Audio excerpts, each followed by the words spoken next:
Well,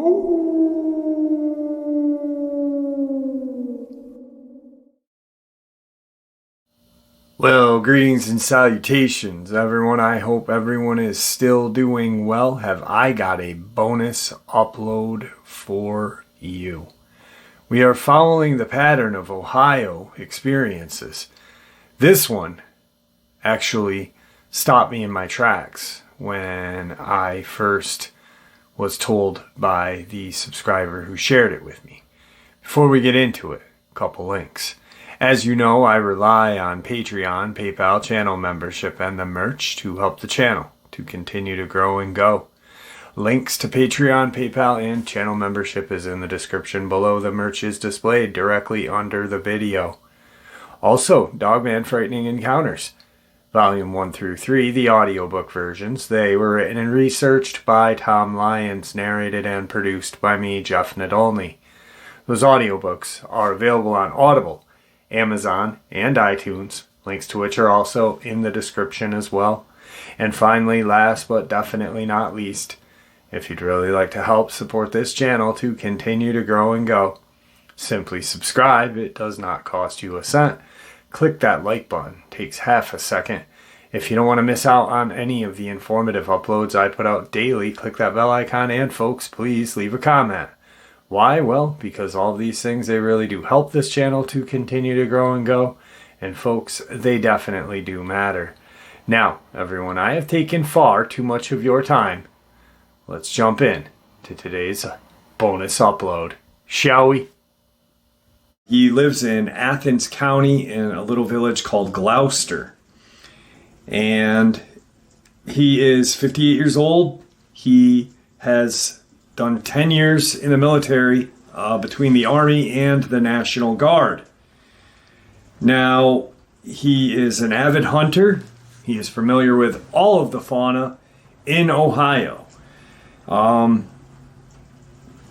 He and I were talking for about 2 hours, and I need to kind of lay the setting for you.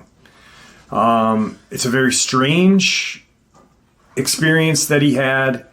It is violent and sad as well. I've never heard an encounter like this. I've heard of them being tactical, but during this experience, there's something that I've never heard. Anyway, he was in Wayne National Forest, and there is a cemetery called Salem Cemetery. He had been hiking most of the day using the Long Ridge Trailhead. He has 2 dogs, 2 foxhounds, and they were very loyal and very protective. He said that they were probably the best dogs he's ever owned in his life. Now, they were not aggressive, but they were very protective. He made that known. So he had hiked most of the day, and he had went around this area called Lake Vesuvius, just hiking, having a great day. This is about 3 weeks ago. He said as he was hiking, he went off course just to get the dogs running a little. He has a extended lead, one that extends out to about 100 feet. He's got both in one hand. Now, he's in the woods. His dogs are pretty smart. He said they're about 4.5, 5 years old. They are of different breeds. They're not brother and sister, but they have been raised together. One's older than the other. And so he is off of this road called Salem Hollow Road, southeast, going towards Salem Cemetery. He'd been hiking for a couple of hours at this point. There's some I guess, dilapidated buildings in that region. What looked to be like, he had me look it up, what looked to be kind of like a couple of brick and mortar walls with what looked like gates, cast iron gates. So when he gets to this area, he's been here numerous times. This is a hike that he does. He's divorced. He's got nothing else to do when he's not working. So he hikes a lot. Weather's nice. He likes to exercise his dogs. This is where things get really strange. And I'm going to have a hard time wording it, but he's walking the dogs and he comes to this area and he hears this very strange kind of growl and like a panting noise. His dogs have now perked up. They're looking around like, what's going on? He can tell that whatever is making this noise is really close to him. He is kind of rounded the corner to where this, I guess, old building was. He doesn't know what it is. He's, asked a couple people, and there's been, different, how things are when, there's an old structure. People say it's this, it's been that, it was this. He thinks that it was like a smelting plant back in the day. He's not really sure. As he rounds this corner, he pulls the lead in, the retractable lead. The dogs are now 10 to 15 feet in front of him. He's got them in each hand now and walking so he can have more control. He rounds this bend and he sees what he assumes at first are two huge wolves. He is looking at them going, what's going on? These things are huge, and they are mating. Now, obviously, we have heard about dogmen having pups. I've really never heard of an encounter of someone seeing them mate. He said they were like in a position of a normal dog. When he sees them, these two creatures look over at him, he can see that they are obviously not wolves, not any kind of dog that he's ever seen. They're huge. He said even in the position that they were in it looked like two humans mating, but how dogs do.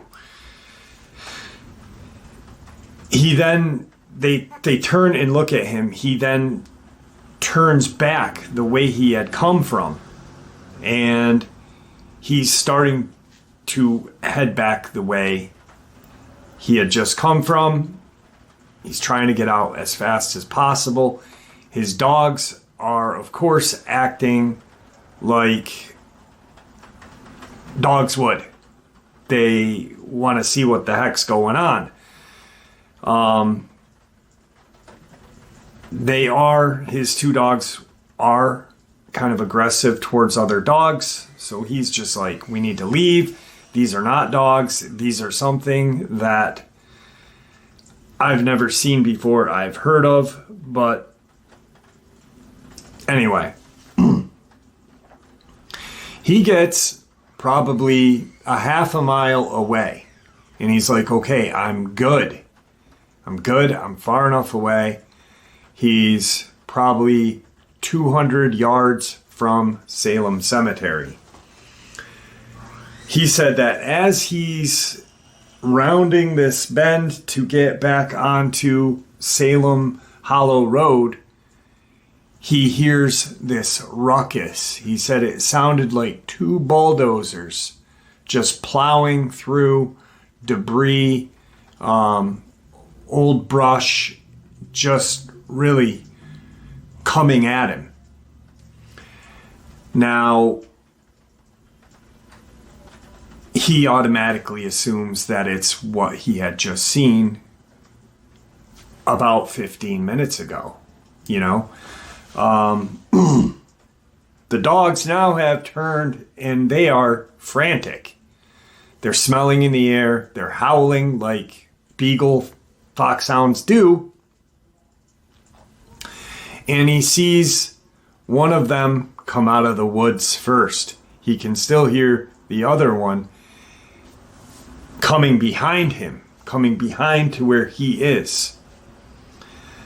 He then has both dogs, both hands, both leads like this, and the one Dogman runs in front of his dogs and goes kind of to lead the dogs away, to pull him or whatever.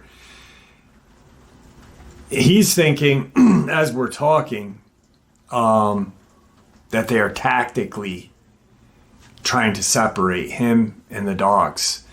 And that's exactly what happened. So as he's trying to control his dogs, this Dogman ran past him, and his dogs are now focused on the Dogman that ran past him. He's focused on his dogs, but he's also focused on what's coming up behind him. He is armed. He is armed with a Glock 20, 10 millimeter. And the dogs are pulling at him. He's got too much going on at one time. He has two choices. He holds on to his dogs, and this creature comes and gets him from behind, or he lets go of his dogs and pulls his sidearm. He does the only logical thing. He lets go of his dogs.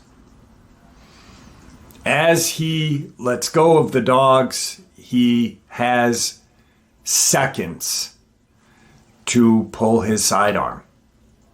He pulls his sidearm and turns and takes a firing stance and shoots the dog that's coming at him.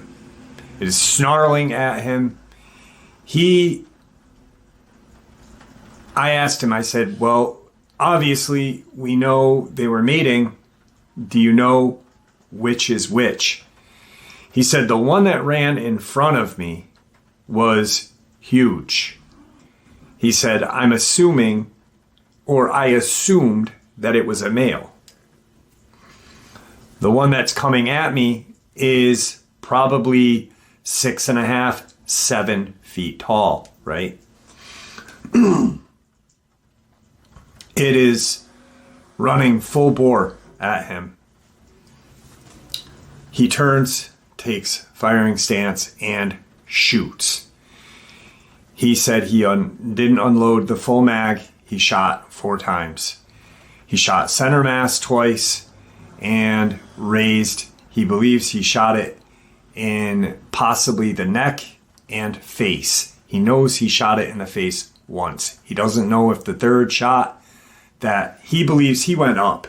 He said center mass and went up, which, you know, talking to this guy and getting a feel of his knowledge of firearms and stuff like that, I really think that he came off as a very good shot. He wasn't bragging.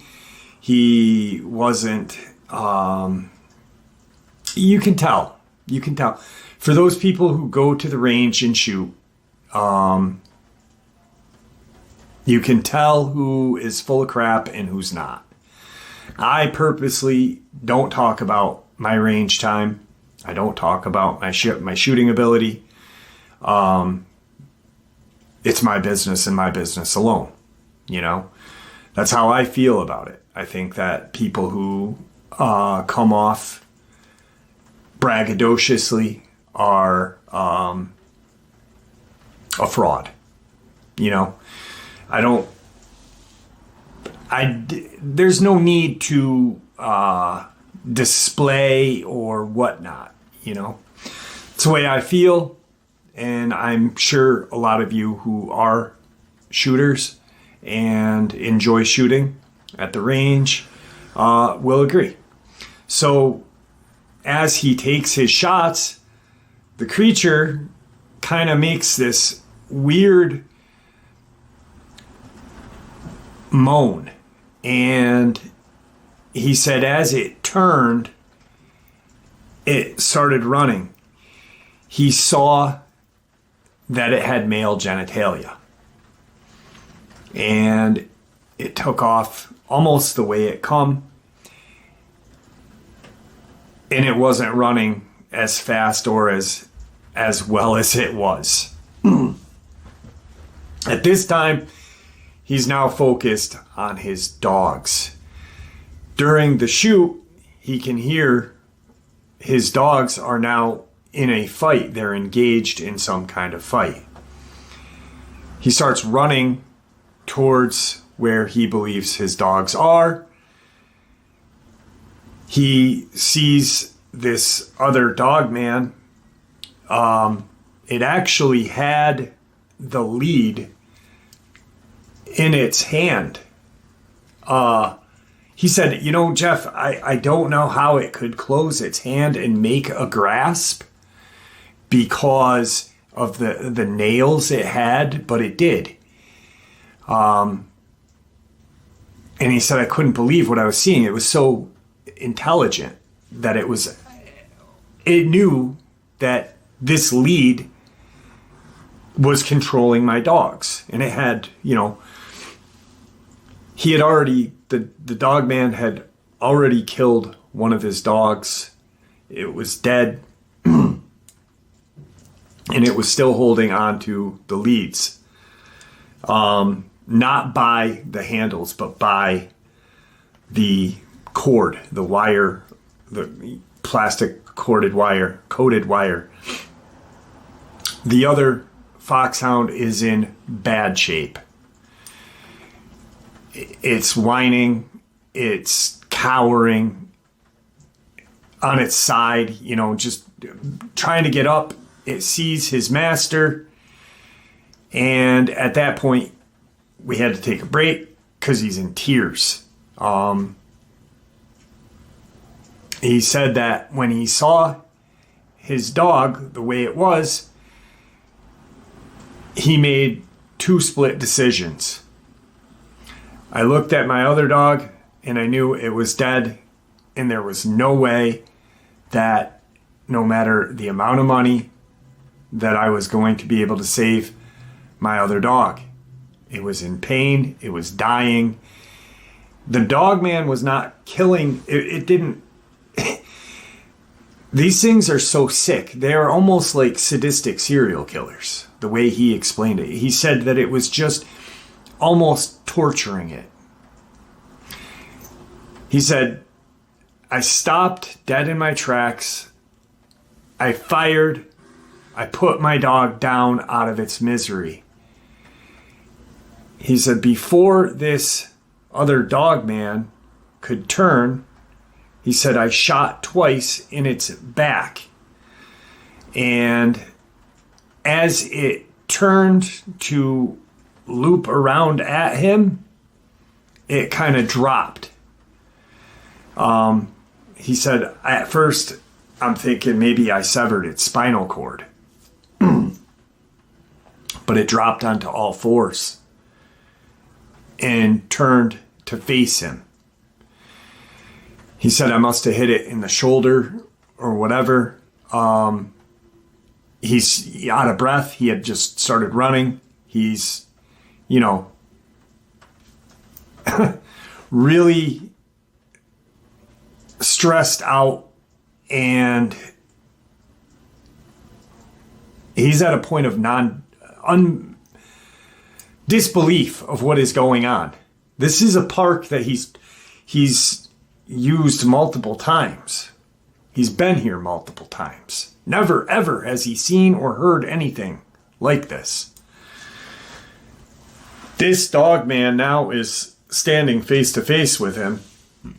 He says it's probably a good 4.5 to 5 feet at the shoulders.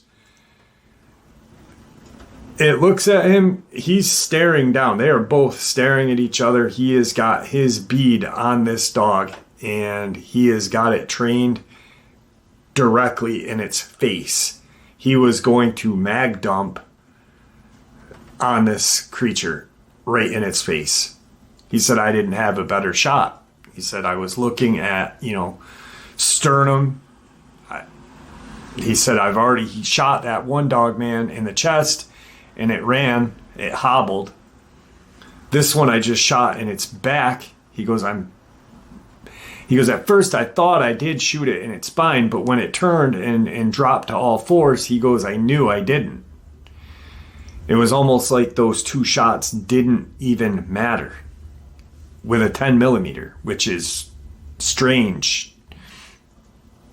The Dogman looks at him. They're eyeing each other. It's snarling at him like a rabid dog.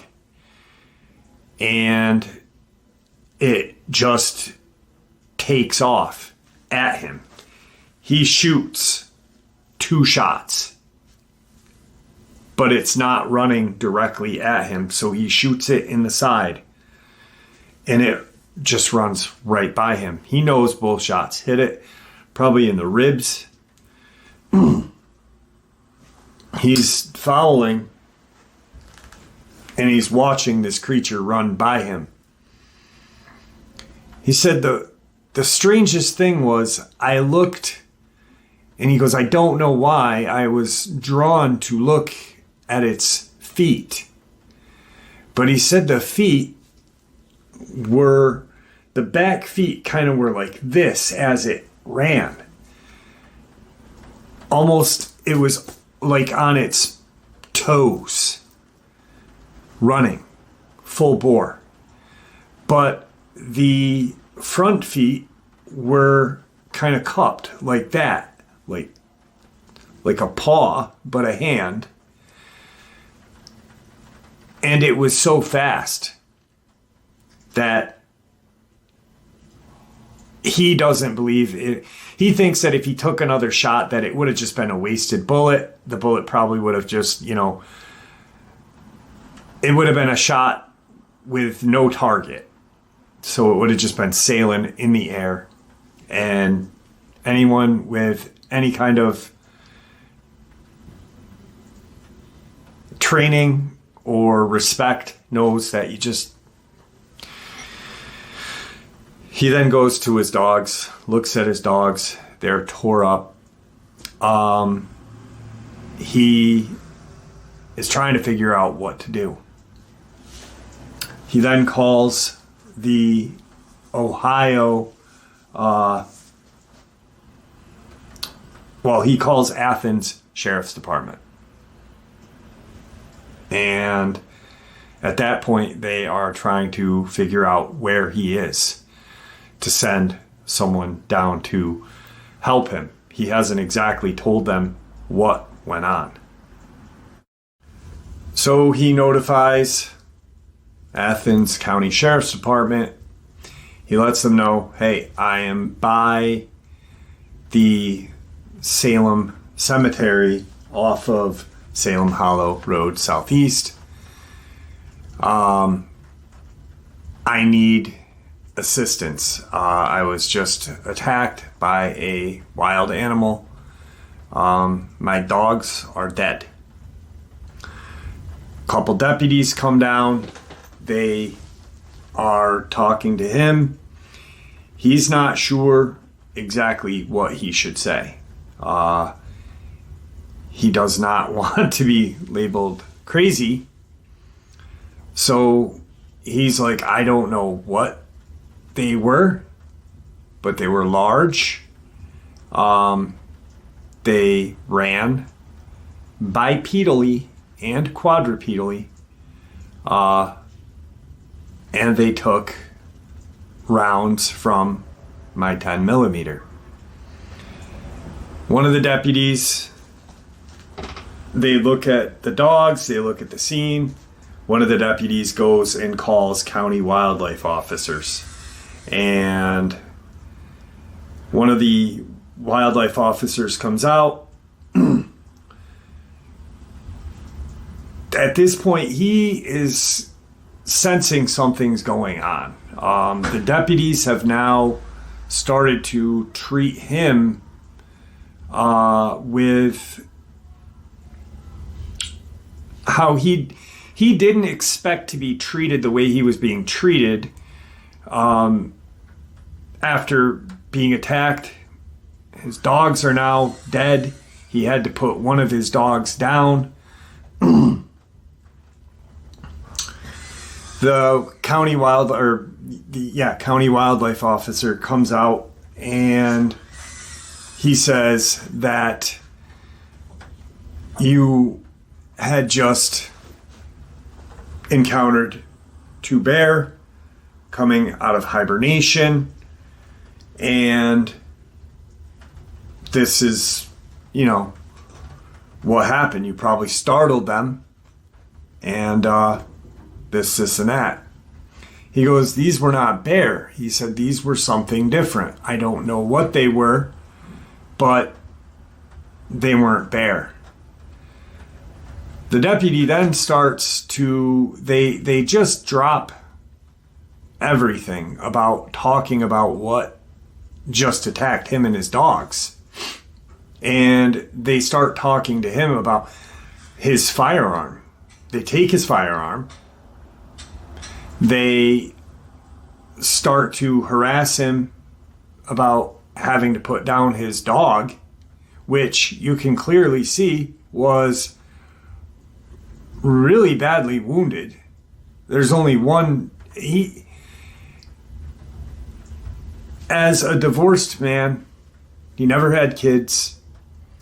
His dogs were his kids,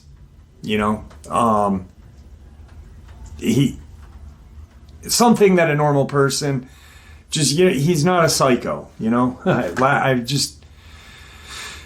they're now giving him the runaround. They are really treating him like he's a criminal. No more mention of this bear attack. And they're saying you just wildly were shooting. You were wildly shooting at, these black bear. You shot your dog.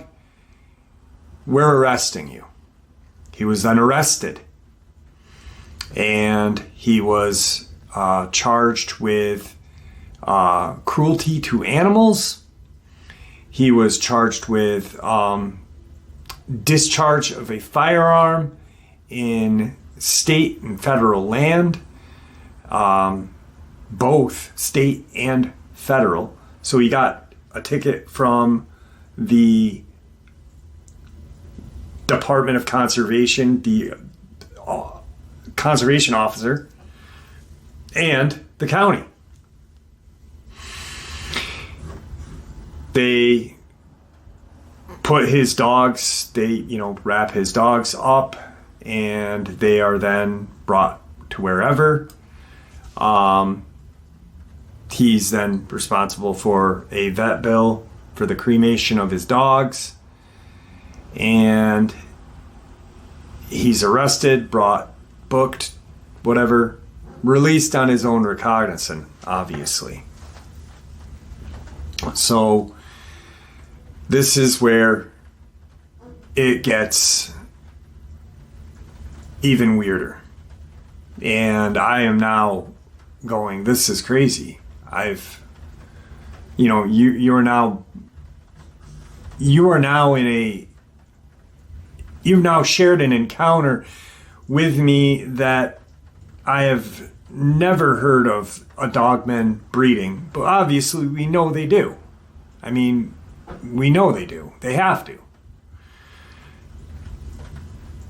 And now you are being treated like a criminal, which is even more disgusting. He's then he goes to court, and they fine him for shooting at they hit him with hunting while not during hunting season, whatever kind of ticket that was, even though he's shooting with a pistol and protecting himself, and everything else.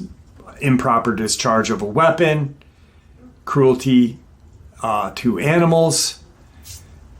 He's fined and pretty much told by the conservation officer. The deputies didn't show up at court. The conservation officer did.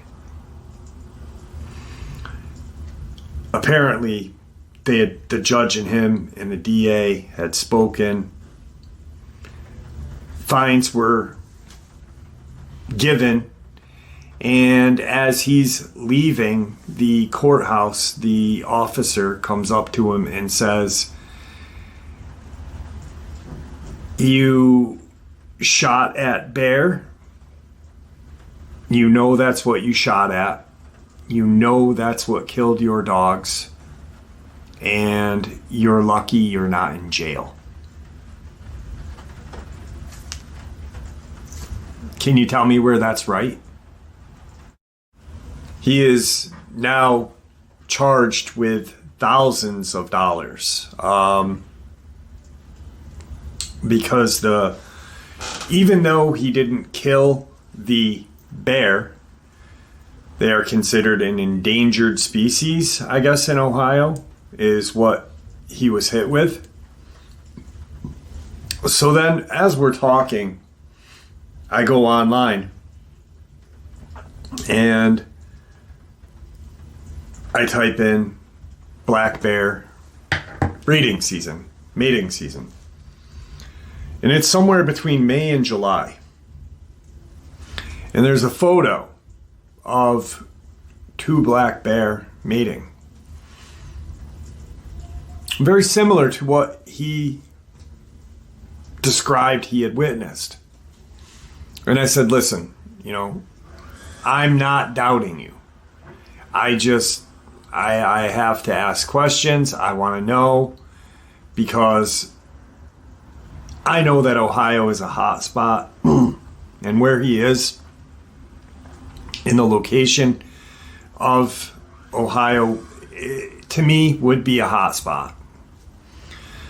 I said, "Is this picture what you saw?" And,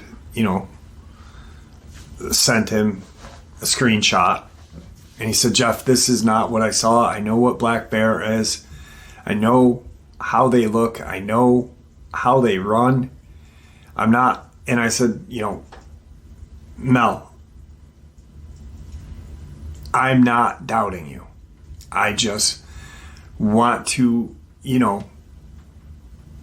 ask the question. I've got to ask the question. What you said, how it ran, matches up to how a Dogman would run. A black bear isn't going to run and lead you and your dog separate. They separated him."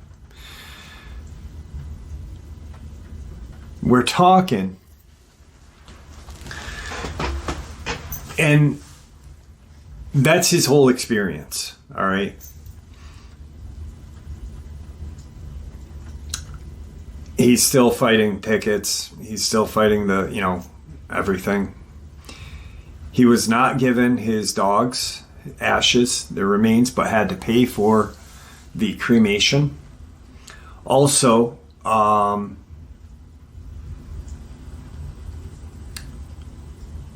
he's, paying all these fines. We end up talking a little bit after. Anybody who has done an interview with me knows that I just don't get the experience. I talk to you before, during, and after. I said, why do you think that it took so long for them to come after you if they were growling? And he said, Jeff, I thought about this. He said, let's just say that they are canine and have canine DNA mixed with whatever, or they are some type of canine that, whatnot. How do canines reproduce? Well, they're stuck for a long time. Maybe, he said, maybe my dogs and I surprised them. They were stuck. If anyone knows anything about canine reproduction, they get stuck during the process. Maybe that's what happened. That's why maybe it took so long for them to come back and track us down. Another interesting thing that I grasped from this whole thing is that the male was smaller than the female. So are these huge dogmen that we're seeing? He said that in the other one did not have male genitalia. He couldn't see any genitalia. He said, but he didn't see any breasts either. He saw what appeared to be nipples on both, but it was just a weird kind of structure that he was looking at. It was not a bear. And it was certainly a mixture of a canine and a human. Some type of whatever. Now, my question is, I'm wondering if that's how it works. If male dogmen are smaller than female dogmen. Or if it was just this breeding pair that's how it ended up being. An amazing guy, just a really nice guy. I really feel for him. He's going through it. He did get his pistol back. But it's just, this poor guy went out for a walk, something that he's done a couple hundred times before, stumbles upon this, has this tragic and horrifying altercation, and then gets treated like a criminal.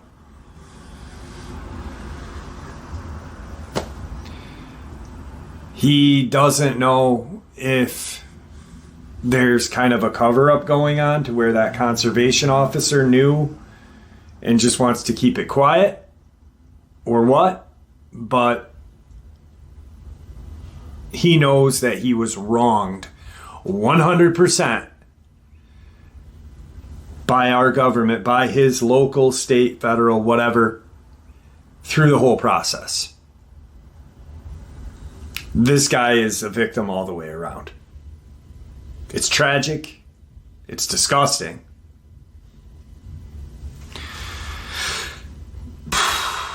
So, there's another question. If we are attacked by a dogman or threatened by a dogman, Bigfoot, whatnot, do we have the right to shoot or not? Who's to say? Like I said to him, I said, this is crazy, because what if I'm in upstate New York hiking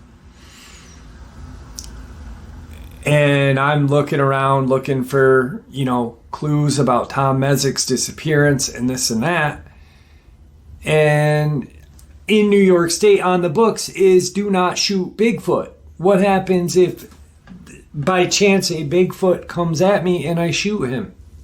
Am I going to jail for murder? Am I going to get fined?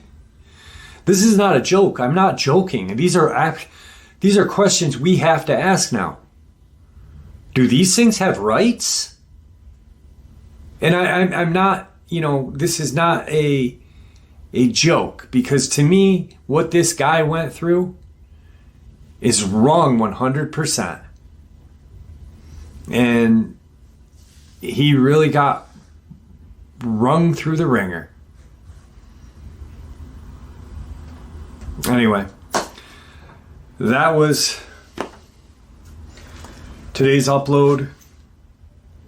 It's a very tragic upload. We did learn a couple of things. I guess you're screwed either way, But it was, a couple of interesting things that are now kicking in my mind are they genetically coded as canine and just a different, what I mean? Like just a different kind of species or whatnot. I'm not a scientist, so I don't know the proper lingo, and I'm hoping that you're understanding what I'm saying. But is that why they took so long? This left me with more questions than answers, and I really feel for the guy. All right, guys, a very horrific experience with a lot of shady dealings on the government. And wow, I hope you guys enjoyed this bonus as much as I enjoyed sharing it with you. Thank you for supporting the channel. Your support is honestly what makes this channel what it is. And it is special because of you guys, the community you guys have created. Thank you. Also, you guys are the reason why it continues to grow and go. Please stay safe, happy, healthy, and ever vigilant, keeping an eye on our children, our pets, our family, and friends. These creatures are real. They're out there and they are dangerous. Share this information with the people you love and care about, and it may just save their lives someday.